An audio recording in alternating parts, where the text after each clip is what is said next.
اعوذ باللہ من الشیطان الرجیم، بسم اللہ الرحمن الرحیم۔ یہ پیج نمبر ہے 33۔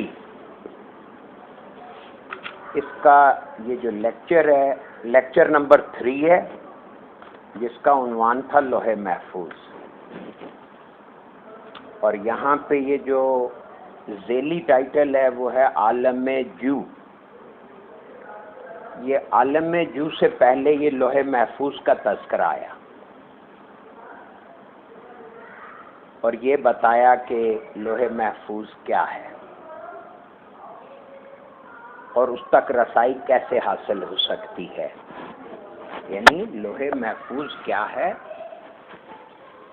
اور اس تک رسائی کیسے حاصل کی جا سکتی ہے، اس کا پورا نظام بتا دیا کہ آپ مراقبہ کریں، پھر وہ دل میں تصور کریں کہ آپ کے دل کی گہرائی میں ایک چھوٹا سا سیاہ رنگ کا نقطہ گردش کر رہا ہے۔ تو مراقبے کی کامیابی کا پتہ اس طرح چلتا ہے کہ وہ اپنی زندگی کے ہم آثار کو فنا ہوتے دیکھتے ہیں۔ تو زندگی کے تمام آثار، یعنی کہ ہم زندگی میں جو کچھ بھی کر رہے ہیں وہ ہمارے سامنے سے ہٹتے چلے جاتے ہیں، اور پھر ہم خود کو صرف روشنی کا ایک نقطہ دیکھتے ہیں۔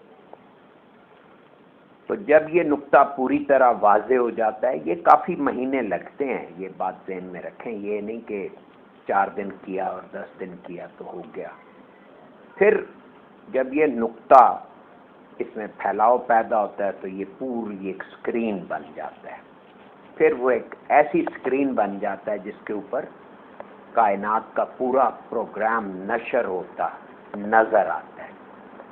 بس اسی سکرین کا نام ہے لوح محفوظ، یعنی کہ وہ جگہ جہاں پہ اللہ تبارک و تعالیٰ کے ذہن میں موجود پروگرام موجود ہے، جسے محفوظ کہنے سے مراد ہے وہ حفظ، یعنی حافظے میں ہے۔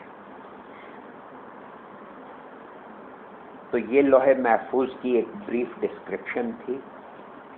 اب دیکھیں نا، ہمارے ذہنوں میں وہ جو تصور تھا کہ وہ ایک کوئی سطح ہے، کوئی تختی ہے جس کے اوپر اللہ نے ہماری تقدیریں لکھ دی ہیں، تو اس کی اس پورے چیپٹر کے جتنا بھی ہم نے پڑھا اس میں کہیں کوئی اس سے مماثلت نظر آئی، کہیں کوئی اس کی تصدیق ہوئی؟ تو سو مچ سو کے دیکھیں نا، اب لفظ تقدیر جو ہے، جو ہم نے منسوب کیا ہوا ہے لوح محفوظ سے، وہاں پہ ایک پروگرام کے نقوش ہیں، اور وہ بھی یکجائی طور پہ پوری کائنات سے ریلیٹڈ ہیں۔ وہ محض کسی ایک فرد سے ریلیٹڈ نہیں ہے۔ وہ تو آگے پھر جب آپ اس کو اسٹڈی کرنا سیکھ جاتے ہیں تو کائنات سے پھر نوع میں سے پھر افراد کو، پھر کسی خاص پرٹیکولر فرد کو، تو اس سے اندازہ کر لیجئے کہ یہ ذہن کی کتنی رسائی درکار ہے۔ تو جب ہم یہ سمجھ گئے، ہاں میں بتانے یہ لگا تھا کہ تقدیر کا لغوی، یعنی کہ لغت میں اگر لفظ تقدیر کو دیکھیں تو وہ قدر سے مشتق ہے، قدر سے بنا ہے۔ قدر سے مراد ہے مقداریں، مقداروں کا تعین اللہ تبارک و تعالیٰ نے کر دیا۔ اب آپ ہر چیز میں دیکھیں، یہ جو جمادات ہیں اس میں گیسز بھی ہیں، یہ پتھر بھی ہیں، مٹی بھی ہے، معدنیات جتنی ہیں، تو ساروں کی مقداریں، یعنی ان کے نمبر آف الیکٹرانز اور پروٹونز، ہر ایٹم کے، ہر عنصر کے ایٹم کی تعداد بھی متعین ہے، ان کے جو مالیکیولز بنتے ہیں ایٹم سے۔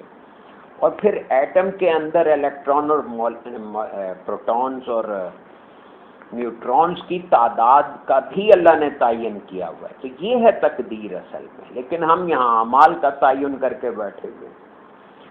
تو حالات ڈیفرنٹ ہوتے ہیں، ہمیں اس کو ہینڈل کرنا ہوتا ہے، اس کے مطابق پھر ہمارا ایک ریکارڈ بنتا ہے جس کو قرآن کتاب المرقوم کہتا ہے۔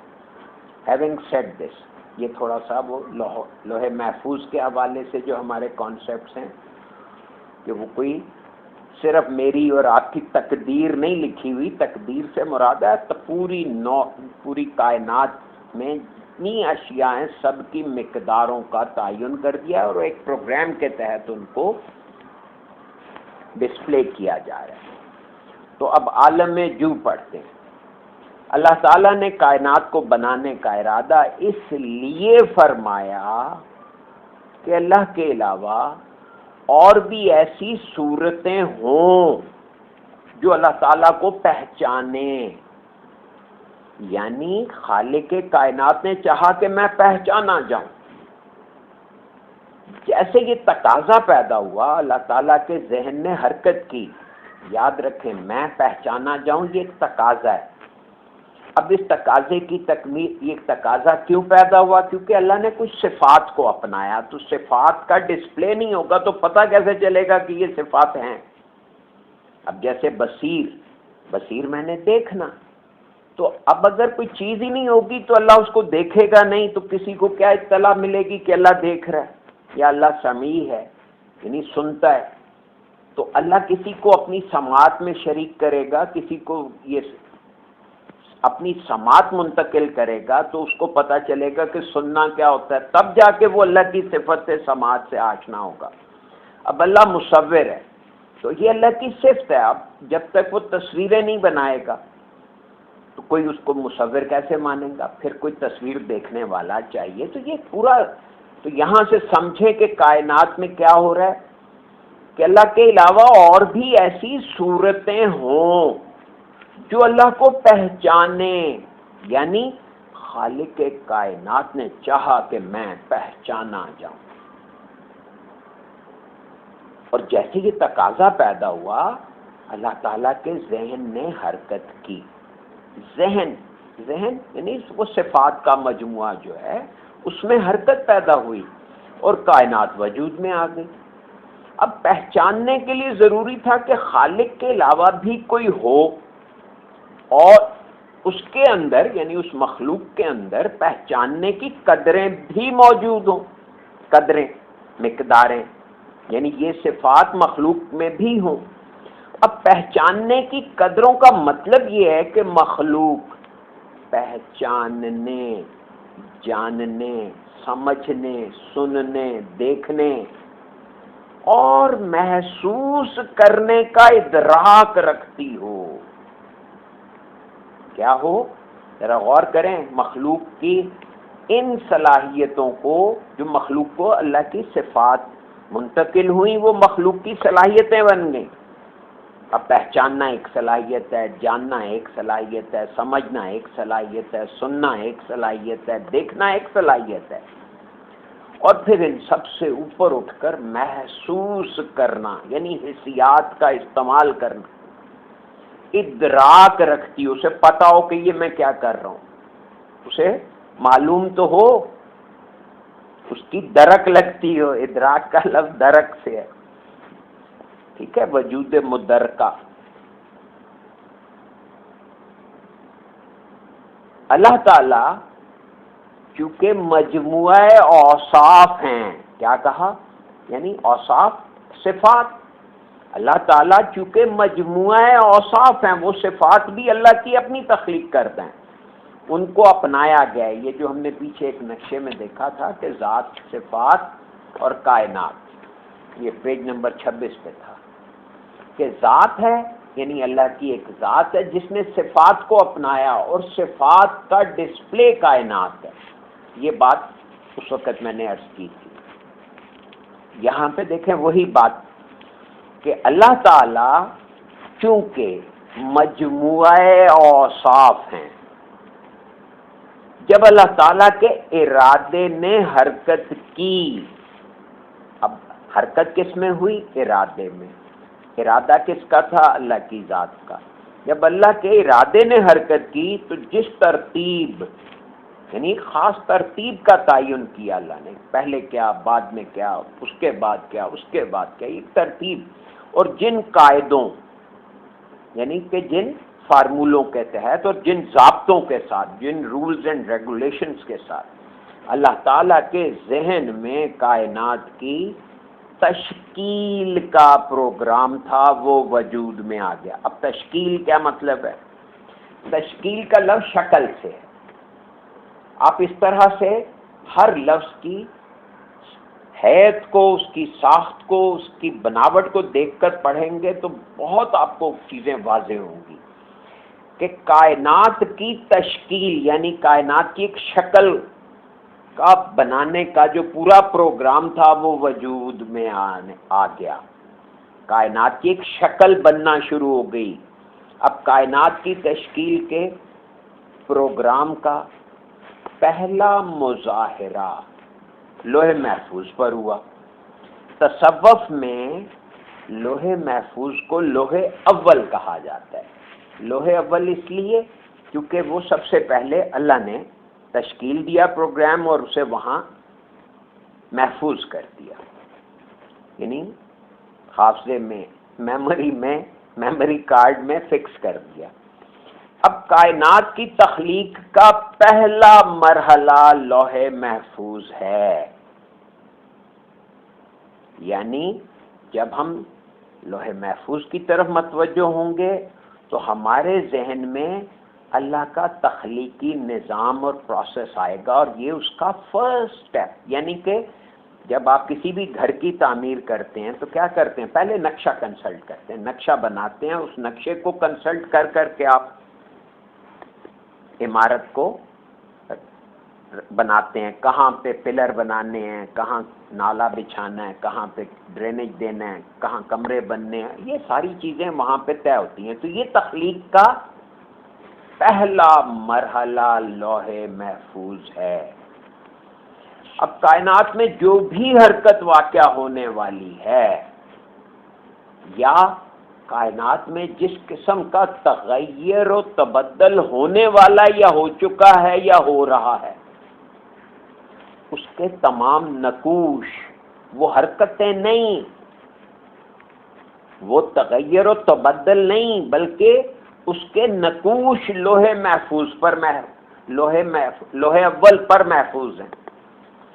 اب اس کو سمجھیں، دیکھیں یہ اب آپ نے پانی کا ایک قطرہ یا سیاہی کا ایک قطرہ جو ہے اگر آپ بلاٹنگ پیپر پہ ڈالیں تو وہ چاروں طرف پھیلتا ہے، یہ سارے ہی راستے وہاں پہ موجود ہیں تب وہ اس طرح چل رہا ہے۔ تو اسی طرح لوح محفوظ پہ تمام امکانات، تمام پاسبلٹیز، تمام پروبیبلٹیز بھی درج ہیں کہ اگر یہ دائیں جائے گا تو یہ مناظر ہوں گے، بائیں جائے گا تو یہ مناظر ہوں گے۔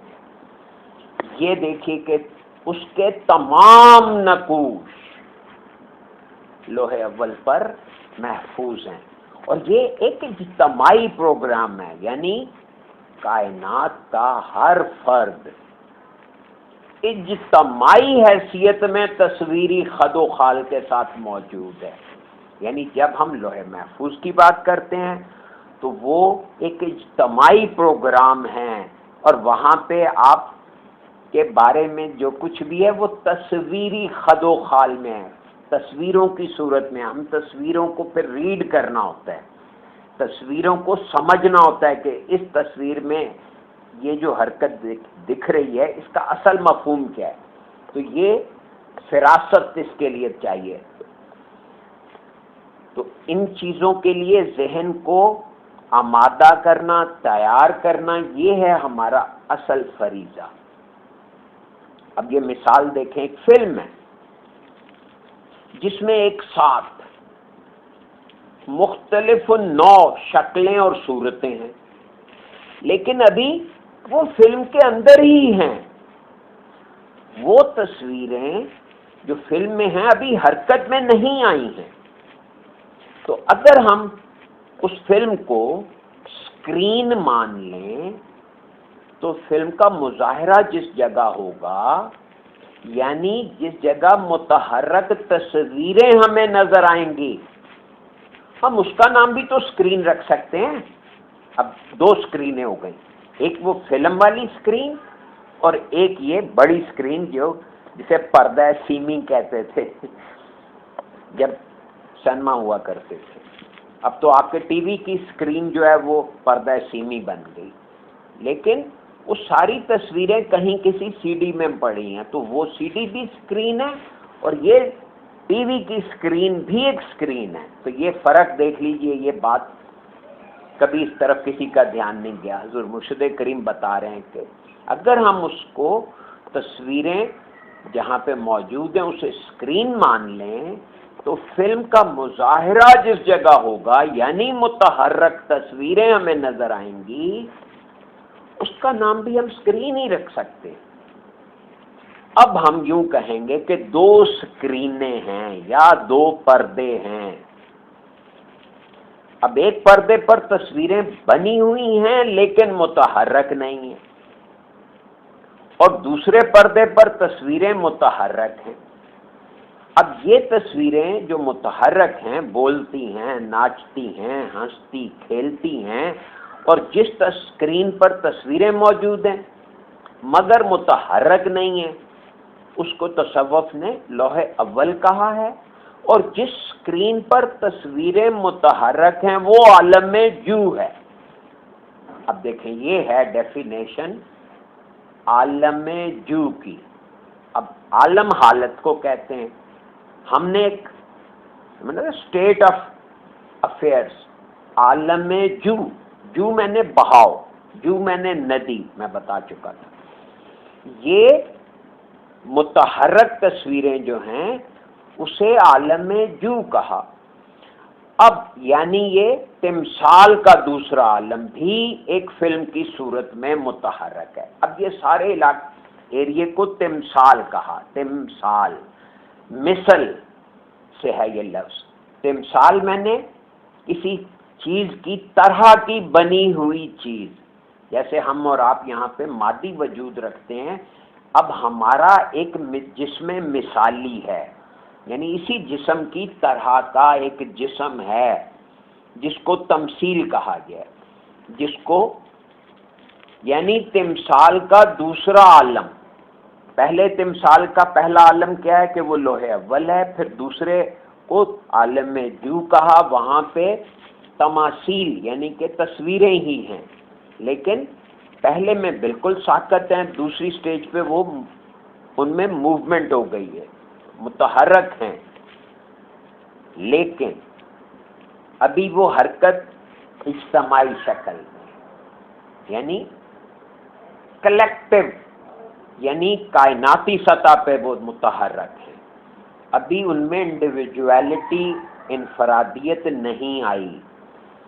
اب اس حرکت میں ارادہ بھی شامل ہے، کیونکہ اللہ تعالیٰ نے انسان کو با اختیار قرار دیا ہے.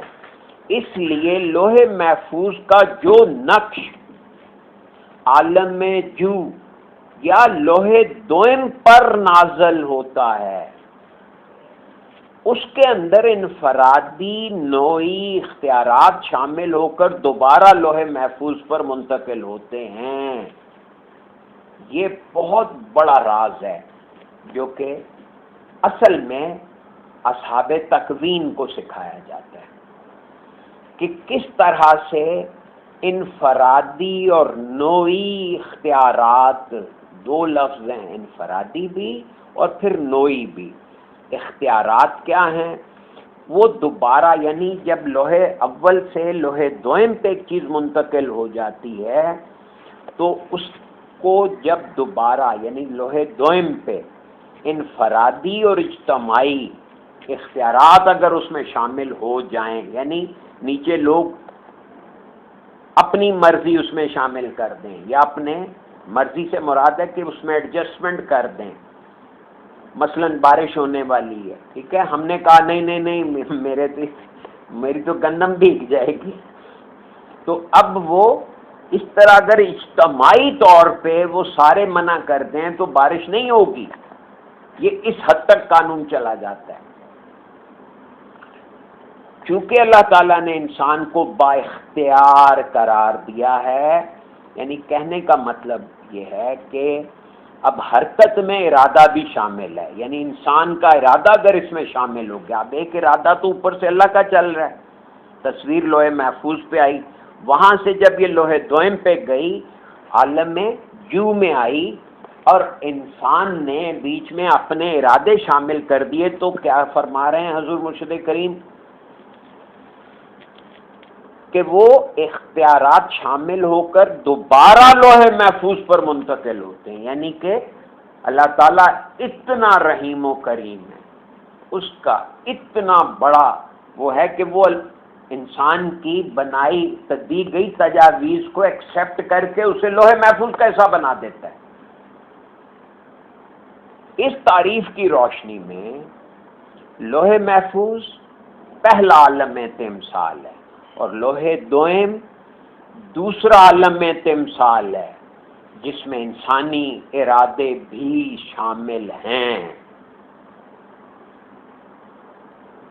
میں اپنے پاس سے نہیں کچھ کہہ رہا، جو لفظ لکھے ہوئے ہیں ذرا ان کے مفہوم کی طرف آپ کی توجہ دلا رہا ہوں کہ اس تعریف کی روشنی میں لوح محفوظ پہلا عالم تمثال ہے. تمثال یعنی شکلیں بنی ہوئی ہیں، اور لوح دوئم دوسرا عالم تمثال ہے جس میں انسانی ارادے بھی شامل ہیں. یعنی لوح اول میں انسانی ارادے شامل نہیں ہیں، لوح دوئم میں انسانی ارادے شامل ہیں. اس لیے بعض اوقات یہ جو حالات اتنے دگرگوں نظر آتے ہیں اس کی وجہ ہماری کم فہمی کی وجہ سے غلط ارادوں کا استعمال کیا جاتا ہے، تو وہ بھی وہاں شفٹ ہو جاتے ہیں. آگے چلیں. اللہ تعالیٰ نے اپنی تعریف میں 5 بنیادی باتوں کا تذکرہ کیا ہے اور ان باتوں سے اللہ خالق اور مخلوق کے رشتے کی وضاحت فرمائی ہے جس پر غور و فکر کر کے مخلوق خالق کے ساتھ اپنا تعلق تلاش کر سکتی ہے. عالم تمثال اول یعنی کہ لوح محفوظ بھی اللہ تعالیٰ کے ذہن میں موجود تھی اور موجود ہے. اب لوح دوئم یعنی دوسرا عالم تمثال لوح اول کا عکس ہے، اس لیے اس کا تعلق بھی براہ راست اللہ تعالیٰ کی ذات سے ہے. سوال یہ ہے کہ لوح دوئم یا لوح اول تک رسائی کا ذریعہ کیا ہے؟ Practical question. لوح دوئم یا لوح اول تک رسائی حاصل کرنے کے بعد براہ راست اللہ تعالیٰ کے ساتھ رشتہ قائم ہو جاتا ہے. یعنی کیا ضرورت ہے کہ ہم یہاں تک رسائی حاصل کریں؟ اللہ کے ساتھ تعلق اور رشتہ قائم کرنے کے لیے ہمیں اپنی فکر کو، ہمیں اپنی ذہن کی رسائی کو اس درجے تو بڑھانا چاہیے نا کہ ہم اللہ کے ساتھ ایک نسبت، ایک تعلق پیدا کرنے کے اہل ہو جائیں. اس رشتے کو قائم کرنے کا واحد ذریعہ جو اللہ تعالیٰ نے قرآن پاک میں ارشاد فرمایا ہے یہ ہے کہ اللہ تعالیٰ کسی کا محتاج نہیں ہے، اور بندے کی تعریف ہی یہ ہے کہ وہ زندگی کے ہر مرحلے پر اللہ تعالیٰ کا محتاج ہے. اللہ تعالیٰ نے سورہ اخلاص میں 5 ایجنسیوں کا تذکرہ کیا. پہلی صفت وحدت ہے. اللہ تعالیٰ مخلوق کی طرح کثرت نہیں ہے. دوسری صفت بے نیازی ہے. اللہ تعالیٰ مخلوق کی طرح کسی کا محتاج نہیں ہے. تیسری صفت یہ ہے کہ اللہ تعالیٰ کسی کا باپ نہیں ہے، یعنی کوئی پروکریٹو پروسیس میں وہ پارٹیسپیٹ نہیں کرتا. چوتھی صفت یہ ہے کہ اللہ تعالیٰ کسی کا بیٹا نہیں ہے، یعنی وہ کسی پروکریٹو پروسیس کا رزلٹ نہیں ہے. اب اللہ تعالیٰ کی 5ویں تعریف یہ ہے کہ اس کا کوئی خاندان نہیں. یہ بات ہر ذی فہم آدمی سمجھ سکتا ہے کہ خالق اور مخلوق کی تعریفی حدیں ایک دوسرے کے برعکس ہوں گی، یعنی یہ ایک دوسرے سے بالکل مخالف ہیں، کیونکہ ایک ذات خالق کی اور دوسری ذات ہے مخلوق کی، اور یہ مخلوق جو ہے یہ ظاہر ہے کہ بہت ہی مطلب لمیٹیشنز میں سب سے بڑی بات تو یہ کہ اسے کسی نے تخلیق کیا، اب کیوں تخلیق کیا ہے، وہ کیا مقصد ہے، تو وہ بتا دیا کہ بھئی پہچانا جائے، یعنی کہ خالق پہچانا جائے، اور جو تعریف مخلوق کی ہوگی وہ اللہ کی نہیں ہوگی۔ اب ان 5 ایجنسیوں پر غور کرنے سے مشاہدہ ہوتا ہے، کیا ہوتا ہے؟ مشاہدہ ہوتا ہے، بالکل نظر آنے لگتا ہے کہ صرف اللہ تعالیٰ کی ایک صفت ایسی ہے کہ جس صفت سے بندہ اللہ تعالیٰ کے ساتھ رشتہ اور تعلق قائم کر سکتا ہے، اور وہ رشتہ بے نیازی کا ہے۔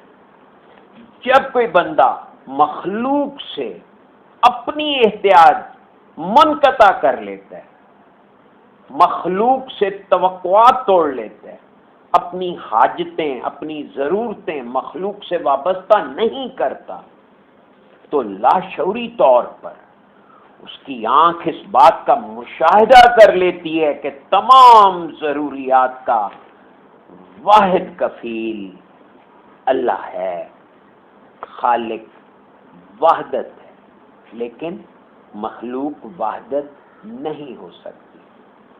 مخلوق کا کثرت میں ہونا ضروری ہے، خالق مخلوق سے بے نیاز ہے اور مخلوق خالق کی محتاج ہے۔ خالق باپ نہیں رکھتا تو مخلوق باپ رکھتی ہے، خالق کا کوئی بیٹا نہیں تو مخلوق کا بیٹا ہوتا ہے، خالق کا کوئی خاندان نہیں مخلوق کا خاندان ہوتا ہے۔ ان 5 صفات میں سے 4 صفات میں مخلوق خالق کے ساتھ رابطہ قائم نہیں کر سکتی، یعنی ان 4 صفات کی وجہ سے مخلوق کا خالق کے ساتھ کوئی رشتہ، کوئی ناطہ، کوئی رابطہ نہیں ہو سکتا۔ صرف ایک صفت ایسی ہے کہ جس میں مخلوق اپنی تمام احتیاج کو اللہ تعالیٰ کے ساتھ وابستہ کر کے اس کے ساتھ اپنا رشتہ مستحکم کر سکتی ہے۔ اب اس طرز فکر کو استغنا کہا جاتا ہے، یہ اللہ کی صفت صمدیت کا عکس ہے، یعنی جب صمدیت یعنی کہ اللہ کا لا احتیاج ہونا، تو جب بندے کے اندر یہ صفت آتی ہے، لیکن اب چونکہ بندہ ٹیکنیکلی مخلوق ہے، وہ خالق سے خالق کی احتیاج تو سے رہے گی، لیکن اپنے جیسی کسی بھی دوسری مخلوق سے وابستہ کرنا اپنی توقعات کو یا احتیاجات کو، یہ چیز سارے سسٹم کو توڑتی ہے۔ اس لیے اللہ تبارک و تعالیٰ چاہتا ہے کہ ہماری فکر کا مرکز اور محور وہی رہے۔ یہ بات بتائی جا چکی ہے کہ جب اللہ تعالیٰ کے ذہن نے حرکت کی تو صفات الہیہ یعنی اللہ کی صفات کائنات کی شکل و صورت میں موجود ہو گئیں، یعنی صفات کا اجتماع یا صفات کا ڈسپلے شکل و صورت میں موجود ہو گئیں، اور اللہ تعالیٰ کی صفات کے اجزاء، کیا صفات کے اجزاء یعنی اللہ تعالیٰ کی مخلوق کی مختلف نوع صورتیں بن گئیں۔ دوبارہ سن لیں کہ مخلوق کیا چیز ہے؟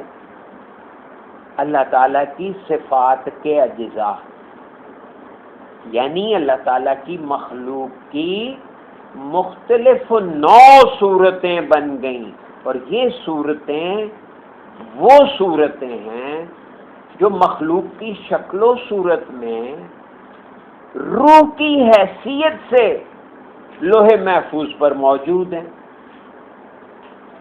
انہی روحوں کو یا موجودات کو قرآن نے امر ربی کہا ہے.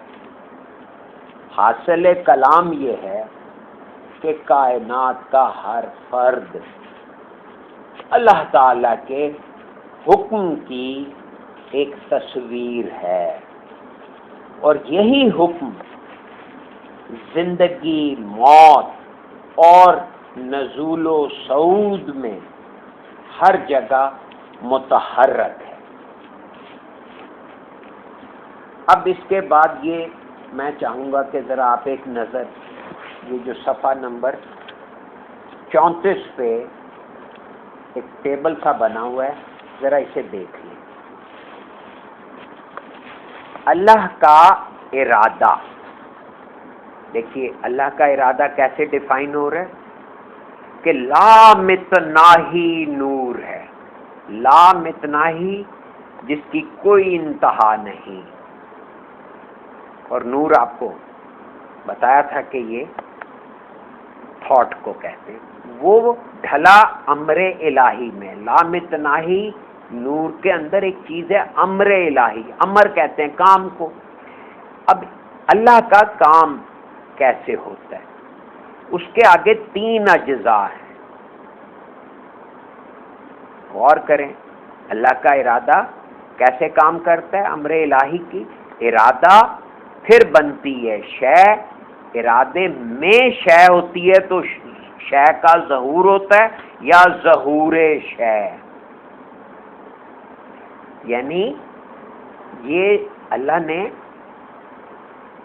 جب ارادہ کیا اور کائنات بنی تو اس کا فارمولہ بتاتے ہوئے اشارتاً یہ بتا دیا کہ اگر آپ اپنے فکر سے کام لیتے ہوئے کوئی کام کرنا چاہیں تو آپ کو ارادہ کر کے ارادے کے اندر ایک شے کو واضح کرنا ہے، اور اس کے بعد انشاءاللہ وہ شے ظہور میں آ جائے گی. اسی بات کو انما امرہ اذا اراد شیئا ان یقول لہ، تو یہ کہتا ہے اس کو، کس کو؟ وہ شے جو ارادے میں موجود ہوتی ہے اس کو کہتا ہے کن، یعنی حرکت میں آ، یعنی ظہور کی طرف چل، یعنی مظہر بن، یعنی آپ کے ذہن سے چیز نکل کر ڈسپلے ہونے لگتی ہے. اس کو کہتے ہیں ظہور شے. دیکھیں لفظ کیا استعمال کیا ہے، ظہور. تو اللہ کی باتوں پہ غور و فکر کرنے سے انسان کو اللہ کی بخشی ہوئی صلاحیتوں اور اللہ کی صفات کا ادراک ہوتا چلا جاتا ہے. جوں جوں وہ اپنی صلاحیتوں سے اپنے اندر موجود اللہ کی بخشی ہوئی اور منتقل کی گئی صفات سے آشنا ہوتا ہے تو وہ اللہ سے واقف ہونے کے مراحل کی طرف چل پڑتا ہے.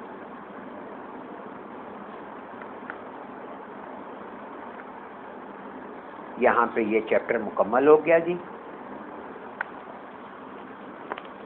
اگر اس چیپٹر کو آپ دوبارہ اس کا خلاصہ کریں تو انتہائی آسان الفاظ میں حضور مرشد کریم نے یہ بتایا کہ ایک لوح محفوظ ہے اور دوسرا عالم جو ہے، جس کو اب دیکھیں نا وہاں پہ ہم پڑھتے تھے لیکن ہمیں سمجھ نہیں آتی تھی کہ جو لوح قلم پڑھتے تھے انہیں عالم جو کے بارے میں بہت زیادہ وہ ڈیبیٹ کرتے تھے یا وہ سمجھنے کے لیے سر دکھانا پڑتا تھا. حضور مرشد کریم نے کتنے آسان الفاظ میں یہ ساری بات کتنا آسان کر دیا کہ بھئی 2 پردے ہیں.